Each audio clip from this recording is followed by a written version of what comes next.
Hi there and welcome back to my channel. I'd like to start today by just saying a big thank you actually to all my subscribers. Genuinely heartfelt thanks to everybody that watches the videos, and especially those that actually subscribe to see the next instalment, and obviously keep the channel going. I've actually just achieved 1,000 subscribers, so it's a major milestone for which I'm extremely grateful to everybody, so thanks very much. Now today we want to talk about, it's almost like a part two actually of a video I did about 6 months ago. You may recall I did a video about the Revell Tornado GR.4 kit number 04924. And really it was less about the Revell kit and more about all the aftermarket options that you can actually get to enhance the kit and to add to it. And I got a lot of positive feedback about this. I think people were amazed by some of the things that I got, and by no means it was not an exhaustive list. There's lots of other stuff. And it's come to my attention that there's another one that's very interesting that we should probably explore. Now you recall that also recently, a few weeks ago, we had the new kit from Revell, the Tornado GR.4 farewell scheme, which was the three tornadoes that did this tour of Britain in these three schemes: the star on the tail, and there was one with the bat on the tail, and the other one was like a wraparound camo scheme, like a retro scheme from the 1980s. And it's been a very popular kit, of course. You can still get them, I think. It's about £25 or thereabouts. Excellent, to be honest. I think it's great value, and gave it a thumbs up in my review. So what I'm going to show you today is something that will enhance either of these kits, because they're basically the same aircraft. We talked already, so I won't go into this again, but just a reminder that I talked about particularly some of the resin aftermarket parts, things like the ejector seats and the undercarriage wheels, pitot tubes, there was seat belts, interior upgrades, etc, etc, and also the some of the stores.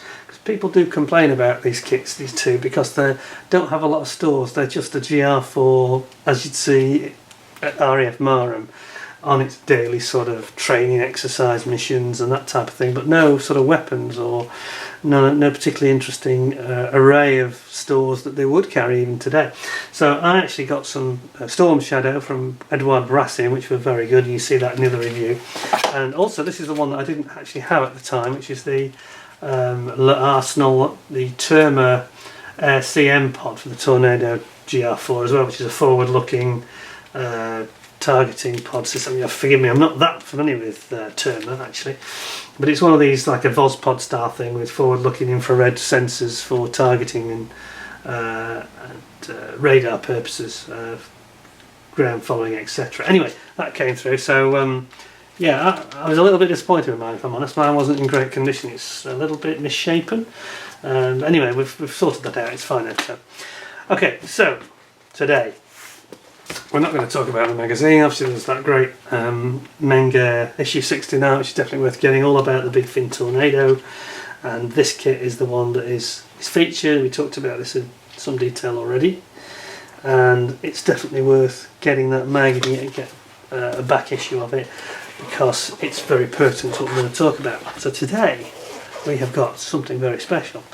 It is the Eduard BIG SIN. This is the stores kit. All the options that you could have on a GR.1 or a GR.4. So you've got the GR.1 bombs, and we've got, just zoom in a bit more so you can actually see the full array here. There we go. So we've got bombs. We've got CBU 87s, which I think it's a parachute bomb. Sky Shadow is a pod with thermal imaging and targeting systems built into it. TIALD, of course, is the thermal imaging and laser designator pod, or lightning pod, very simple lightning pod. And then we've got the JP233 munitions dispensers. Now, of course, these were very, very important, made by Hunting, I think it was, the company that actually made this product, the munition system, and it was used, of course, in the first Gulf War in 1991.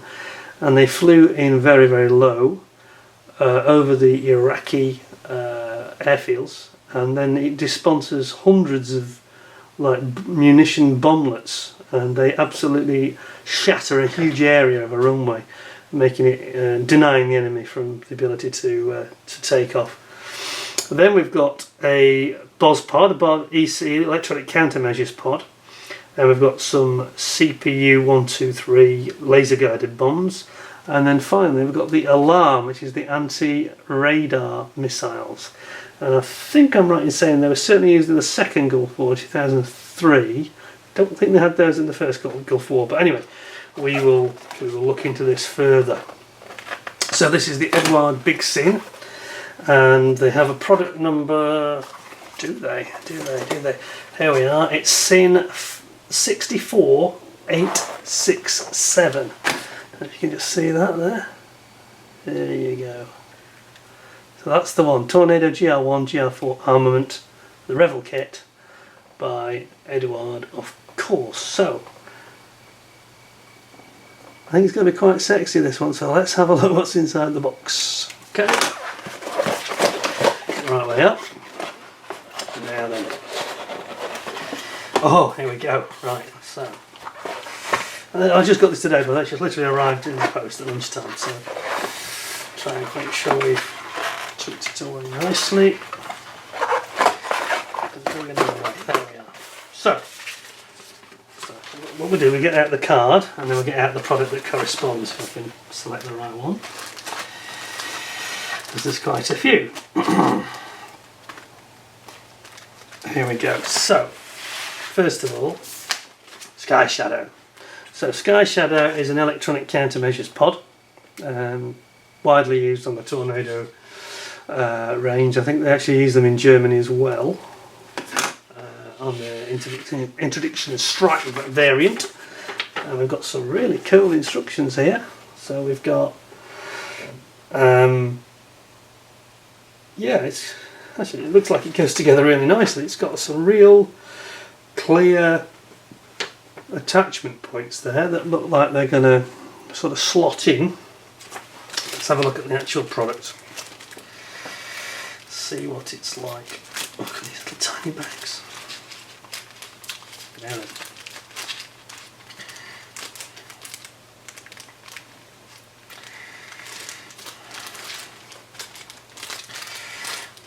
Doesn't want to come out, the old story.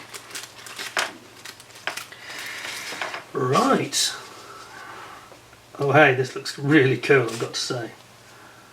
It really does look cool. So I'll bring you right in.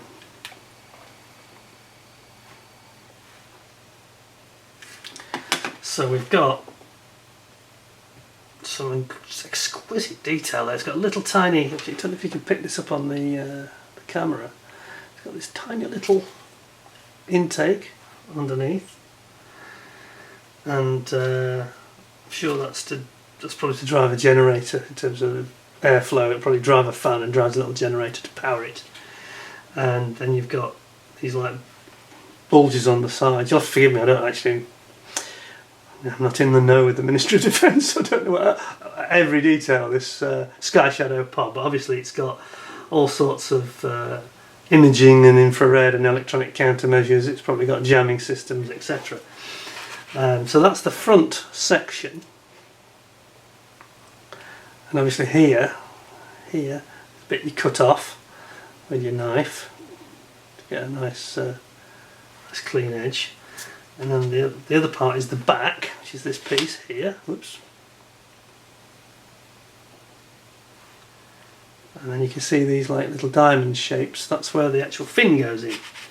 And it looks like they've got some really, it's like a really clean, crisp, no nonsense attachment points. So if you look on the little fin, those little diamonds are the base of the fin there. And the idea is it gives a really certain positive, you can see it there we go, it's a very certain positive anchorage into the actual part. and then it's got decals that come with it too. We haven't got to those yet, they're at the bottom, so just zoom you back out a little bit.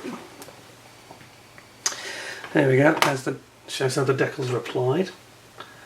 And it's a combination of colours, it's mainly grey, but barley grey and dark green. You've got two options, it depends on the actual scheme of the aircraft, of course. So, but it looks really nice. I mean, the actual detail on it, I'm not sure if the camera is really going to give us enough of a close-up. Yeah, it's beautiful. That's one of Eduard's nicest pieces I've seen, maybe ever, I don't know. It's really, really crisp. And you've got this intake underneath. Superb. So, yeah. Like it, that's really nice actually. It's one of Eduard's nicest pieces I've seen as yet. I think that's nicer than the previous stuff, including the Storm Shadow, which is still good. Pop those back in there, they don't get damaged.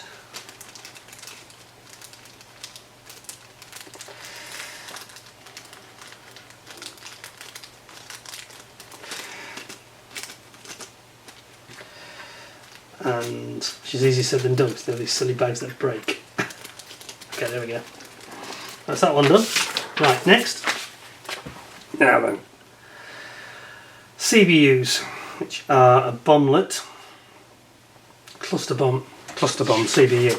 Cluster bombs. Now then, let's bring them in.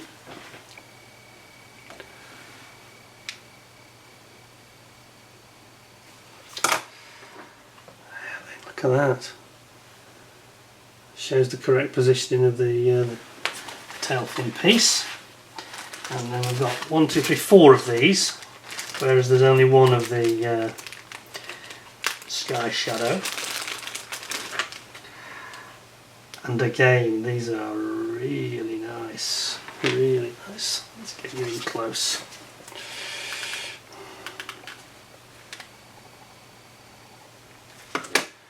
So,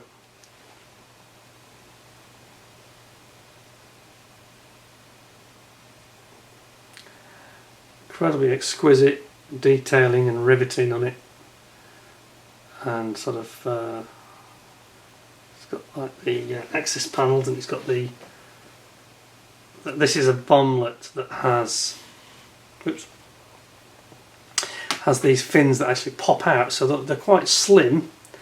But if you look very carefully, they have like an internal fin that when they actually are dropped, they instantly pop out to give like a little finlet that comes out of here at the back, and then it helps it stabilise it as it falls. So you can actually see that they are embedded into the actual fins that you can see. There's the little finlet that pops out. Very nicely done, that. Very, very detailed. Absolutely fantastic, but again very impressive, that. Really, really good. I like it a lot. There's 6 of them actually. 6, okay. Not 4, so that is a nice piece as well. Looking good so far, got to say. Next one. What do we got?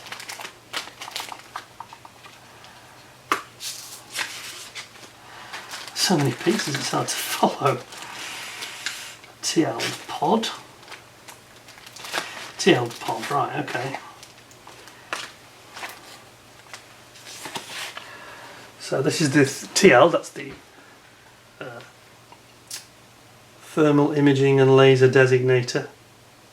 Now this is the pod that obviously helps the laser guided bombs select their targets, not only for the Tornado but for other tornadoes.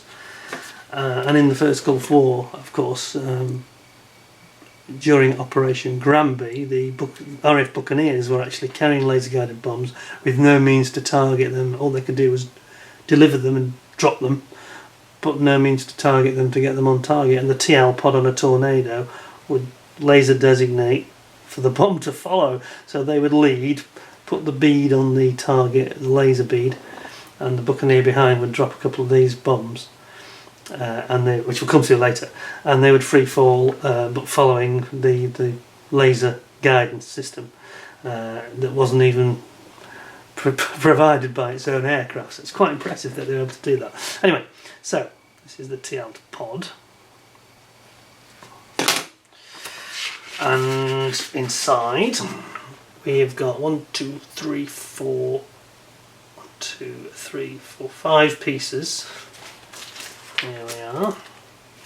Oh no, 6 pieces, I lie. I've got 2 optional fronts, there's 2 versions. Okay. Oh right. And why is that? Now why is that? They look... Sorry, I'm not doing this on camera, I'm just getting a bit carried away. Sorry about this. I mustn't forget my viewers. So, yeah, there's 2. And I'm trying to figure out why that would be then. Can't see an obvious difference between the 2 at all. So you've got R46 and R45. Oh right, I get it now. It's when you look at it face on. One's got the window at the front, and one has a window. Okay, so I got it. It has a little window at the front. This one does. This one doesn't. So that is when it's rotated to protect it. When it's flying at high speed, they rotate it. So the camera window is inside, and then when they need it, it rotates out. So you've got it retracted or extended. So that's what we're looking at here. It's optional to have it out or in the actual camera window. That's excellent, isn't it? Excellent. Let's have a look at the rest.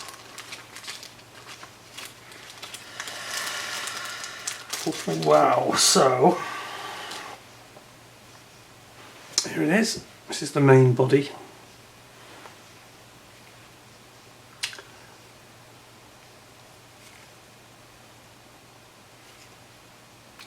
Obviously on this front end, that's where this frontal piece that has the actual swivelling gimbaled head with the camera in it, that actually shines the camera and its laser beam pointer. So you just cut off this back piece, obviously. It's cut off with the knife here. Zip. But again, it's really detailed. It's got little rivets on it. Very, very nice. Excellent. And the other piece that it comes with is... there's a piece of PE that goes on the back as well. So that's quite impressive. I like the idea that you can have it in or out, extended or closed, in flight or over the target sort of options. There's the back.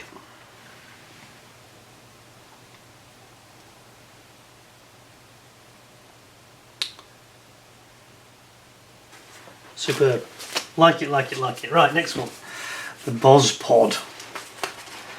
BOS pod. Now, this is a little bit like the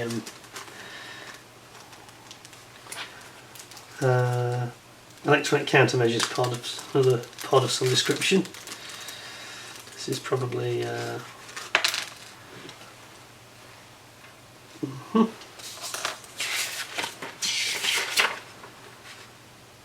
okay. Sure, what's happening there? Pieces of PE, too little. 32. Okay. That's a very small part, isn't it? It's like a little anchorage hook.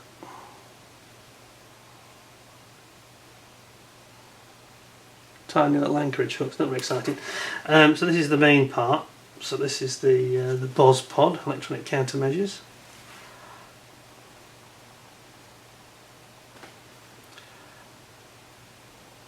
Camera's not doing very well today. He's struggling. Come on.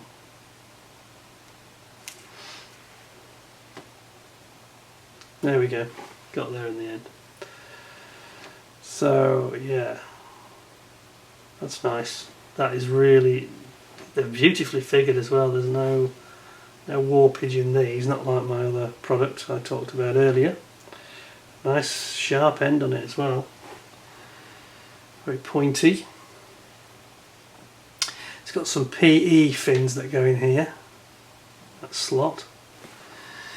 And then you've got the back piece. This is obviously it's a countermeasures pod, so this is actually going to dispense flares, I guess.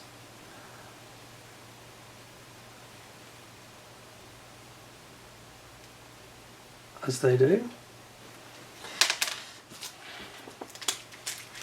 That's very impressive, beautifully figured. It's just like a work of art, really. And then the instructions here.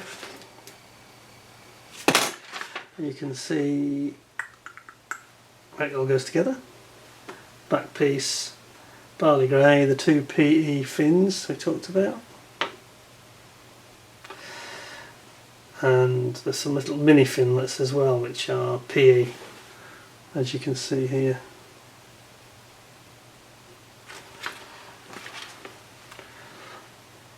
Very nice. So that's the Boz pod. Gosh, there's so much of it in this box, it's unbelievable. It just keeps on coming. Next we've got the JP233 dispenser pod. Yeah, Hunting Munitions Company. The famous JP233 developed in the 1980s, and this is the runway denial munitions dispenser. Basically, if you've ever seen this, if you've ever seen one of these videos where they actually show you on a live exercise them actually dispensing this, it's absolutely terrifying. The plane streaks in at about 300-400 miles an hour minimum, and these things pop out, and they're like on little tiny parachutes. Only it's about so big, but they just are like super fragmentation grenades. But there's hundreds of them come out of this pod, and they just obliterate everything that it lands on. It's like Armageddon, frightening. And it'll do, you know, like the width of like a full runway, maybe 2 runways. It's quite a big width. It flicks them out at the side, like the 4th of July is. Not very nice if you're under it though. But anyway, so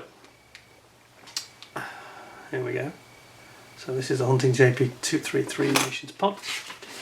And it's quite simple in terms of the actual way the way it appears. On the real pod, you can't really see much here because it's got like a cover, like a shield, which just I think it just shatters, and then these munitions fire out the side. Let's have a look at the actual parts. Oh, they are big. They are heavy. So there's two of them, and this is absolutely monstrous. It's huge. It's huge. I mean, look at the size of this thing. Don't forget this is 48 scale. That's not all of it. Here's the front piece here. So it goes like that. Once you've cut off the moulding casting trough. I mean, look at that. You would be able to look at it if my focus was coming in properly. There we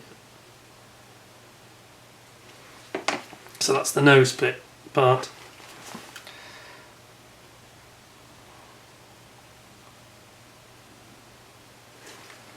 Really nice. It's heavy. It's a big chunk of resin, that is. It's huge. And underneath, I'm actually wondering if this is a later version of the JP233 from the one I've been talking about, which I've seen many times. If you look very carefully, it's got these little tiny circles, so I think that's where the munitions are coming out of. Out of there. It's like spitting them out at the front.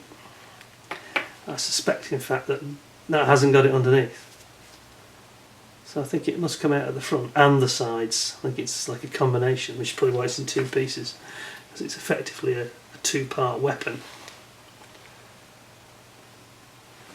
Camera focus is really being awkward today. Yeah.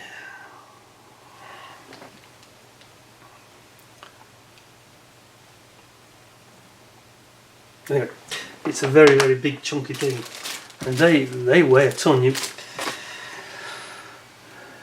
Warning alert, they're heavy.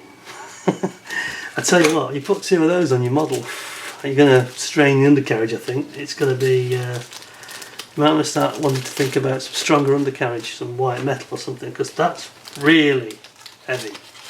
That bag is, I don't know what it weighs in grams, that's got to be, yeah, 200, 300 grams? Feels like lead almost, you know, it's a big chunky old weapon that is. A big solid piece of resin, but it'll look fantastic on your model, I'm sure, it really will. Okay, and then we got, coming to the end I think, we've got 2 more to go. We've got, oh yes, we've got the Paveway laser guided bombs. Paveway, proven in both Gulf Wars, these have, used in the first Gulf War and extensively used in the second Gulf War.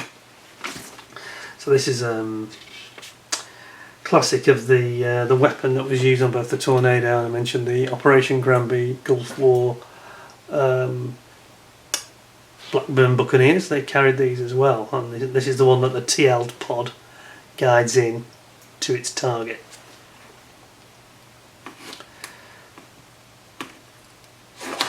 Okay, so have a look at the instructions. Oh yes, there's quite a lot of this. These are like kits in their own right, really, aren't they? You've got fins, you've got little discs at the back. You've got to drill a hole apparently for the end of the fin, and the little. Oh right, it's the cap that goes over the laser designator. That goes over the nose of the bomb here. You want to drill that out as well. And then you've got 4 fins, which I think are PE. No, they're actually in the resin kit. Here. Let's have a look at them.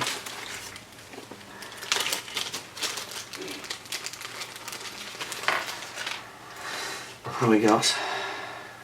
Yes, these are nice.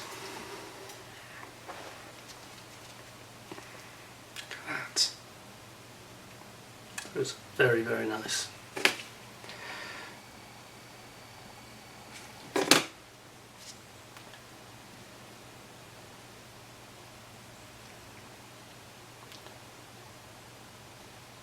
Okay, and then we got the fins.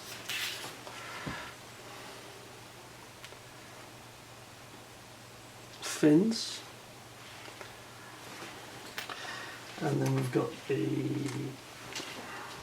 nose caps. Go on the front.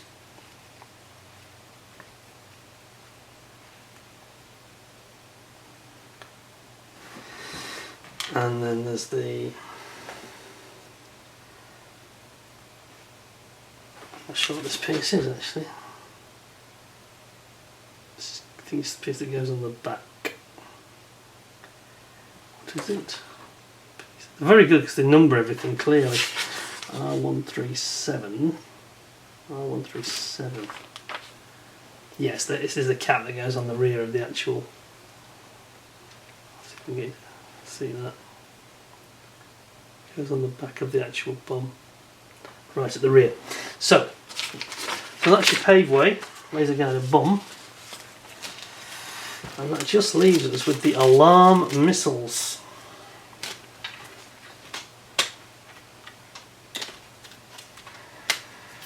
Put those away.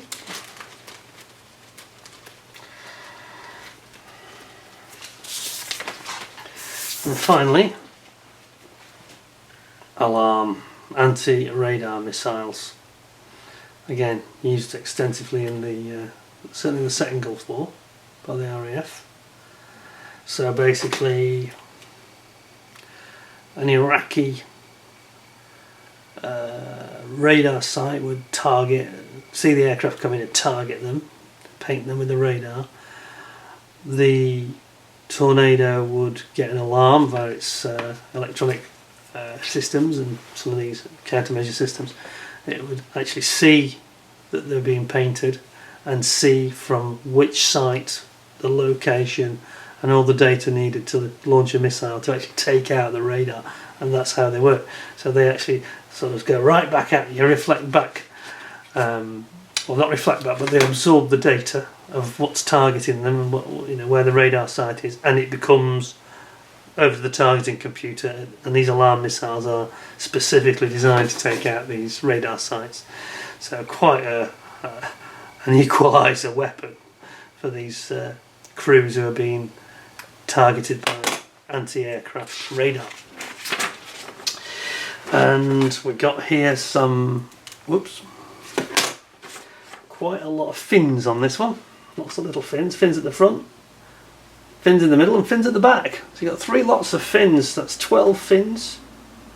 4, 8, 12, yeah, 12 fins each. Quite a lot of fins. And then the rails as well that they go on. So I'll have a quick look at this. One alarm missile. There we go.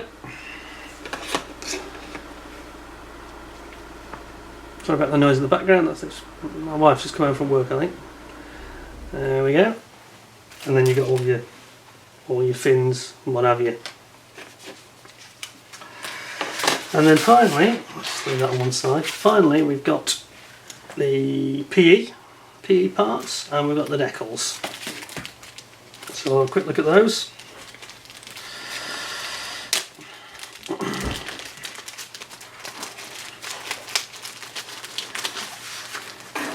And there we go.